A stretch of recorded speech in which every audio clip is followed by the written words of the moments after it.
Greetings viewers, Car Doctor here, coming to you today with a quick tip for owners of certain Chevrolet and GM trucks with a manual transmission and a failed clutch pedal assembly. Watch this quick video and I'm going to help keep you on the road.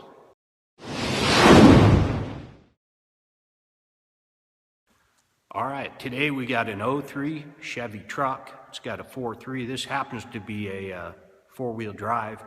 And it's a manual transmission vehicle, and we've got a failed clutch pedal assembly. The clutch pedal assembly is an all plastic unit, including the pedal, the supporting bracket and pivot, and then this goes through the firewall and attaches the clutch master cylinder via twist lock, kind of bayonet style fitting. And one of the problems, common problems with these is this area here breaks out, and the clutch master cylinder pops out of the front of it. So you're depressing your clutch and you hear a pop and your clutch pedal goes to the floor and you no longer have a clutch release, and you're kind of hosed. It made it really super a pain in the butt to replace too. You got to access it up under the dash. It's a lengthy process if you follow the book on it. Hopefully I'm going to show you a couple shortcuts here, and we're going to work on getting this thing replaced a little quicker than the book time of like 2.7 hours labor. But that includes removing some dash panels and raising the dash. We're going to try to sneak this puppy out. It's a tight fit.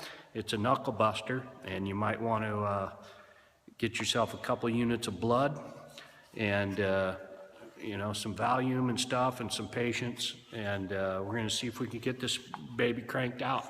So if you're not replacing the clutch master cylinder and you're not having to disconnect the hydraulic lines, you will not have to bleed that system after this repair has been done.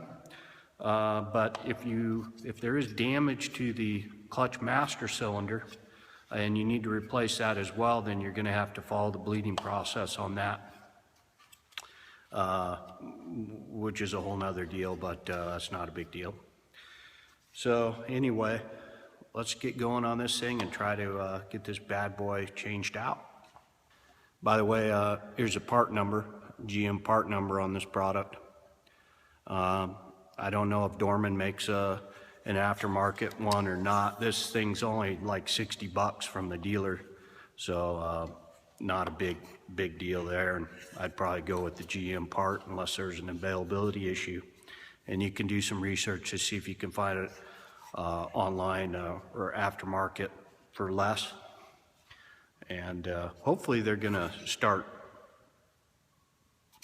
putting a higher quality product in here. Maybe it'd be great if they put a metal reinforcement plate on this and alleviated the problem.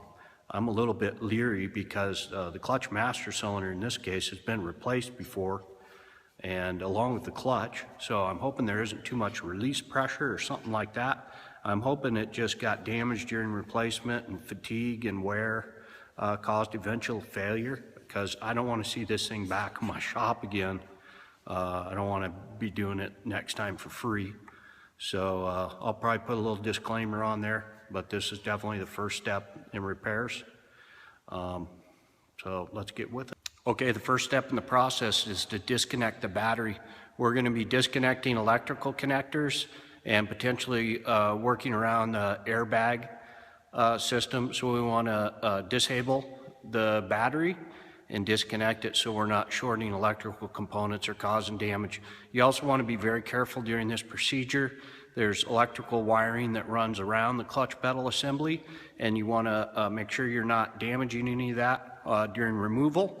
And then during reinstallation, you've got to put the harness back up around the right side of the pedal assembly as you're reinstalling it to make sure you get it in there properly. You don't want wires pinched behind any fastening hardware and whatnot. So let's disconnect the battery.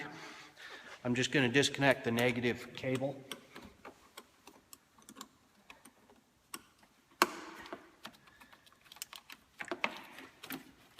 and tuck it away so that it cannot come in contact with the battery. Now coming into the vehicle, and first I'm going to remove the side panel that covers a small fuse panel on the side of the instrument panel. And then up under here, I'm going to disconnect the fuse panel. Okay, now we're going to disconnect the electrical connectors on the interior fuse panel, and then depress the plastic clips on either side of the panel and tilt it backwards and remove it.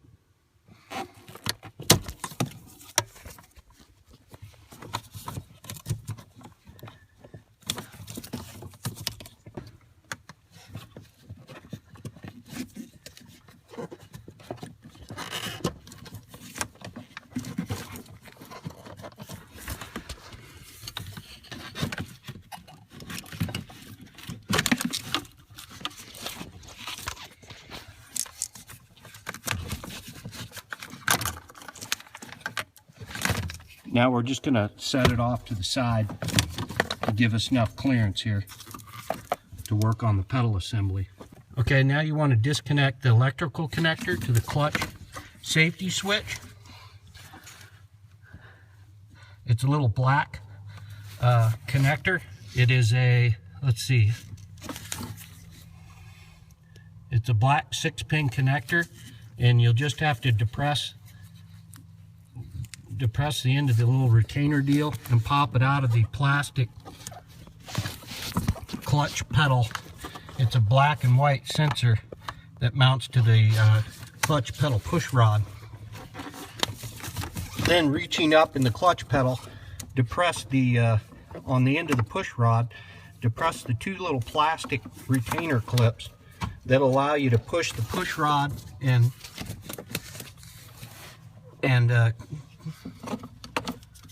sensor assembly back out of the hole a little bit and allow for removal of the arm.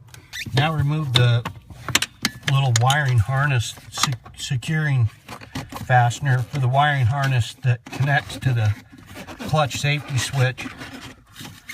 Get a little tool in there, pop that out and pull that wire out of the way.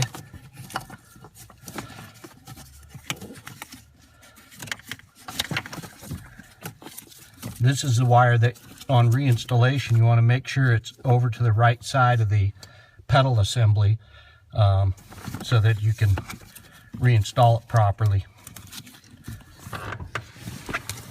Now we're going to remove the 3 retaining bolts that hold the assembly to the vehicle, one of them being to the rear and above the instrument panel support, and then 2 on the firewall side, and their 15mm bolt head. I'm going to use a 3/8 air ratchet with an extension and a 15mm wobbly socket.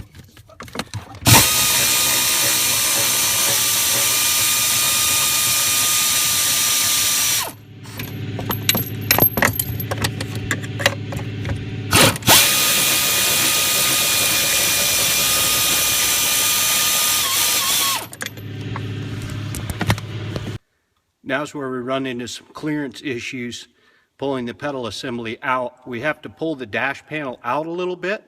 In order to facilitate that, we're going to have to remove some dash attaching hardware. Let's see if we can get away with the least amount possible to get this dash, to come forward about 1/2 inch or so to clear that pedal assembly. And the way we're going to do that is first removing this center dash support. There's a little cover here. Pull this plastic cover and remove that bolt, and then over here we're going to remove these 2 just behind this panel, and then we're probably going to have to remove this upper dash panel, which sucks, to get it some attaching bolts up here. But let's see how loose it'll get us if we remove those 3 attaching points.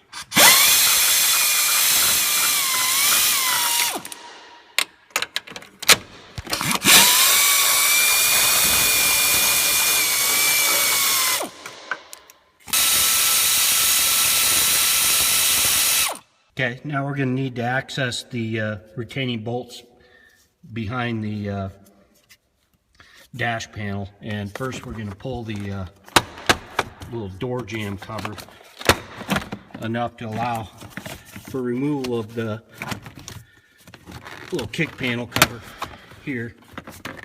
That all pulls apart with little clippies, retainers. We set that aside.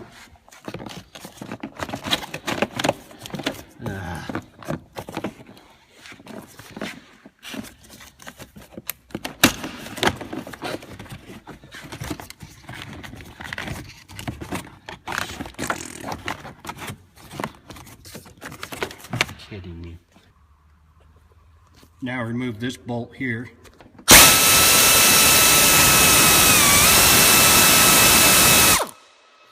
And this one up in here.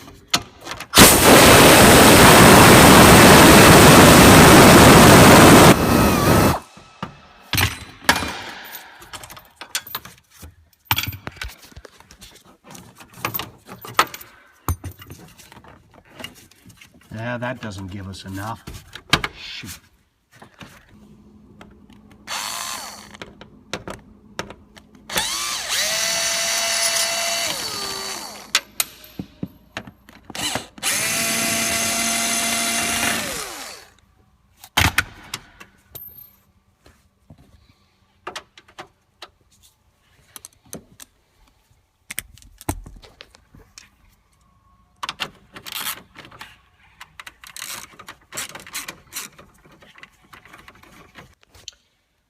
So on the right side, you remove the panel just like on the left side, and the two attaching screws up top. You want to remove these bolts down here, and then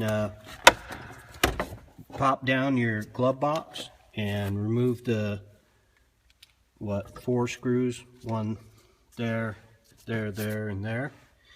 And as I was accessing this fell out of the back side of the dash. There is a date code on it. I can't tell what, I can't decipher it. But you know, when stuff falls out of the back side of the dash, it's a mechanic's rule that it's free game. So hey, if I don't complete this project and I turn green and I'm not able to be satisfied,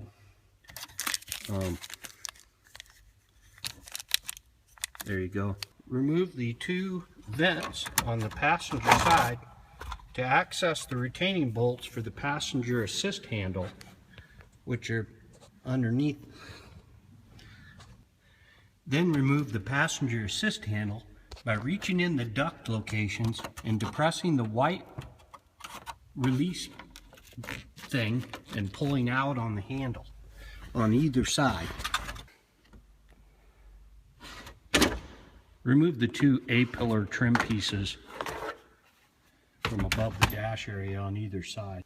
Now pull the upper instrument panel cover out and up around the airbag assembly and to remove the retaining clips that attach it. Be able to just kind of grasp the top of the A-pillar trim and pull down, pulling the retainer out, and then just pull it out. And this should allow you enough room to pull the dash cover.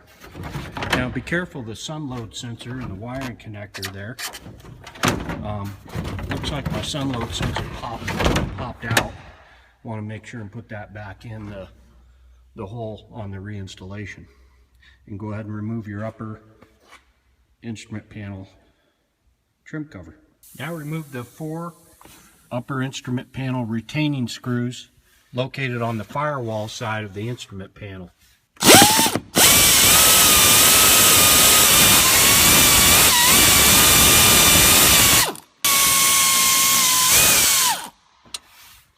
Now on the right side, there's one more hidden mounting bolt up in the vent area, back behind the side vent off the instrument panel.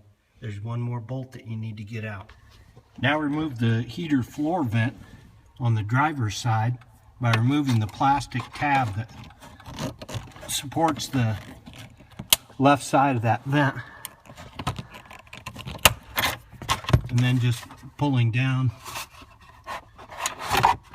and pulling it out like that. We need to get at this bolt here underneath of this freaking module. So we got to drop this module down off the base of the steering column so we can access the bolt. I think it should be the last remaining bolt. The module just slides into a bracket. You can slide it out towards you. We'll just leave it hang there. We need to access this bolt behind the module bracket, so we'll remove the module bracket so we can get at that bolt. Remove the two other nuts at the base of the steering column. Okay, there's one last bolt right at the driver's side front, just below the windshield area. It goes down through the firewall and secures the instrument panel support assembly, cast assembly. You got to remove that bolt.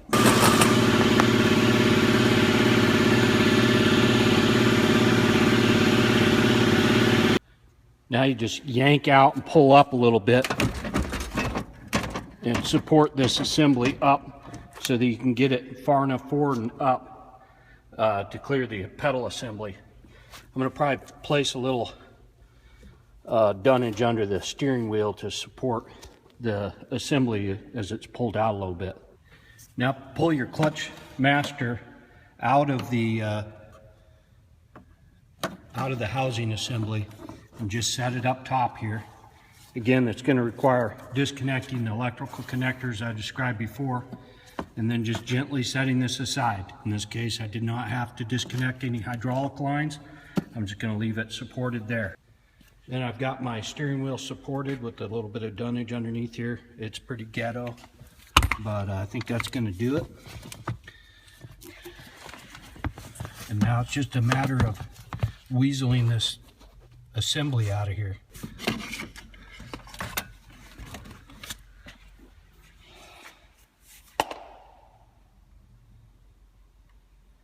Well, I got the old one out. I did have to stick a screwdriver in here and pry out slightly against the little cast instrument panel support frame, and just work this out. It comes down this side, the outside first, and then twisting it and pulling down and out. So this has to go in first. And that's about it. As you can see, this is where it broke out. Cheap plastic, garbage. So just reverse all that crap to put it back in, and you're going to need a couple of units of blood if it was anything like the way I did it. I was able to cut a couple corners, but I'm not sure it saved us any time. You can disconnect the lower steering shaft and kind of back the column out a bit, provide a little more clearance. But other than that, it's just a matter of blood, sweat, and tears, and a lot of blood and a little bit of sweat, and maybe not so many tears, but a couple four-letter words like "I love Chevy," and "I love engineers," and I think engineers should come visit my shop sometime when we're doing Chevy clutch pedal assemblies. Come on down. I share a beer with you, and get out my large pry bar and give you an attitude adjustment. Just kidding. Wouldn't do that. And you wouldn't either, because you watch the Car Doctor channel, and the Car Doctor channel subscribers are good people. We care about people. You got a good heart, and you love Chevrolets. You love clutch pedal jobs, and you're going to be a pro at this, just like me. The next one that comes in, though, I think I'm going to send down the road because I'm getting a little bit old to be contorted into those types of positions. If you do have a herniated disc between L4 and L5, this is not a particularly good job for you to be doing unless you have lots of narcotics on hand. So anyway, I got to go get an infusion, and we'll wrap this thing up. But I appreciate you watching, and thanks for the likes and subscriptions to my channel. I really appreciate it, and I wish you good luck with your repairs. Have a good one.